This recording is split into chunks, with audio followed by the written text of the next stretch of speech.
வணக்கம். இந்த ஒரு தொகுப்பில் நம்ம இதை பற்றி பார்க்க போகிறோம் அப்படின்னாக்கா, நிறைய பல நாட்களாக பழகி வந்திருப்பீங்க. பல நாட்களாக நல்லா பேசிட்டு வந்திருப்பாங்க. நல்ல பாசமாக பேசிட்டு இருந்திருப்பாங்க. நல்ல அன்பாக பேசிட்டு இருந்திருப்பாங்க. ஆசையாக பேசிட்டு இருந்திருப்பாங்க. திடீர்னு நீங்கள் ஒரு காதலை வெளிப்படுத்தினது, அது ஆணாக இருந்தாலும் சரி, பெண்ணாக இருந்தாலும் சரி, திடீர்னு காதலை வெளிப்படுத்தினோடனே நான் உன்னை நண்பனாக தான் பார்த்தேன், நான் உங்களை இப்படி பார்த்தேன், அப்படி பார்த்தேன், நான் உங்களை அப்படி நினைக்கவே இல்லை, எப்படின்னு சொல்லி தட்டி கழிக்கிறதா இருக்கட்டும். அதே சமயத்தில் உங்கள் ஆசையை வெளிப்படுத்தினோடனே உங்கள்கிட்ட பேச்சுவார்த்தையை நிப்பாட்டிட்டு போகிறதா இருக்கட்டும். உங்கள்கிட்ட பேச்சுவார்த்தையை நிப்பாட்டிட்டு இன்னொருத்தரோட உறவில் இருக்கிறதா இருக்கட்டும்.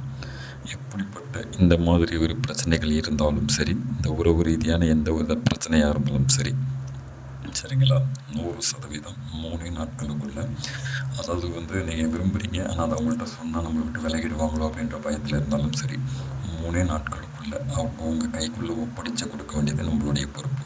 ஸ்க்ரீனில் தெரியுற நம்பருக்கு கான்டாக்ட் பண்ணுங்கள். சப்போஸ் ஃபோன் எடுக்கல அப்படின்னாக்கா வாட்ஸ்அப் வாங்க.